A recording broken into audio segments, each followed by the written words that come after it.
Sabar itu penting, membuka usaha tadi banyak usaha, tapi yang menarik adalah menciptakan sistem terlebih dahulu, kemudian ditinggalkan. Sistem merupakan bagian dari birokrasi. Kami memiliki tayangan dari teman-teman Detik TV, seorang Dahlan Iskan berbicara mengenai birokrasi. Apa itu? Berikut tayangannya.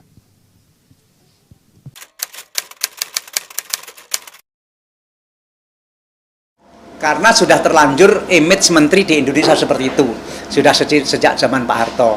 Tapi kalau kita ke luar negeri, terutama ke negara maju, misalnya saya ke Finlandia begitu, kemudian ada orang naik sepeda, saya diberitahu oleh teman saya Finlandia, itu menteri itu, naik sepeda, biasa saja. Coba di sini, saya naik KRL aja, dibilang pencitraan, dibilang apa begitu. Di Belanda naik bis kota biasa menteri. Saya naik busway ya, waktu itu naik busway dibilang, wah ini padahal naik busway pencitraan ya. Karena apa? Karena sudah terbiasa di sini jabatan menteri itu dianggap apa begitu. Nah, coba ke Finlandia, bener naik sepeda, menteri naik sepeda, nggak apa-apa. Coba ke Belanda, menteri naik bus kota biasa, begitu.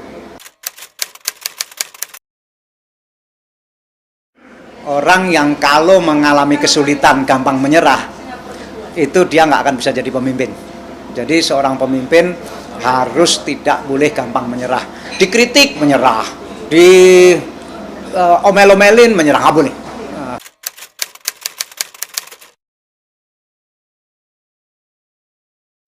Banyak orang bersyukur dengan cara selamatan, dengan cara potong tumpeng, dengan cara potong kambing. Saya enggak. Saya setuju dengan Pak Nurholis Madjid bahwa bentuk rasa bersyukur yang terbaik adalah kerja keras.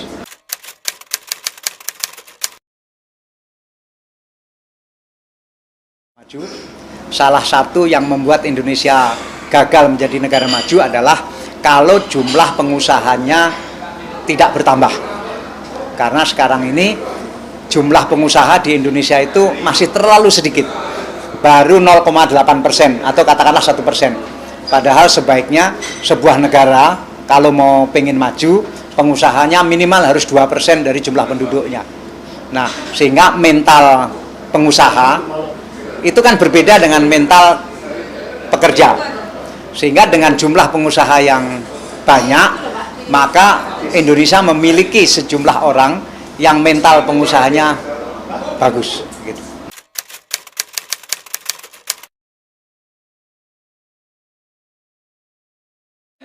Birokrasi tapi harus berubah. Birokrasi harus berubah karena itu sumber segala anti kemajuan yang ada di situ. Ya terlalu birokratik. Orang terlalu menuhankan birokrasi, terlalu menuhankan peraturan, terlalu menuhankan prosedur.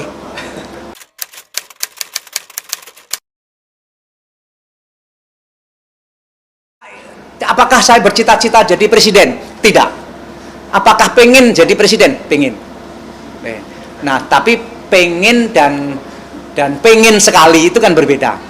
Saya pengen, karena kalau saya bilang saya tidak pengen jadi presiden, bohong. Anda aja pengen jadi presiden, masa saya nggak pengen jadi presiden? Pengen, tapi pengen betul sampai habis-habisan, enggak. Begitu. Jadi pengennya tuh kalau 100 itu adalah pengen banget, Bapak itu dari skala 10 sampai 100 berapa Pak? 70. 70. Ya. Presiden atau wakil presiden Pak? Ya presiden lah.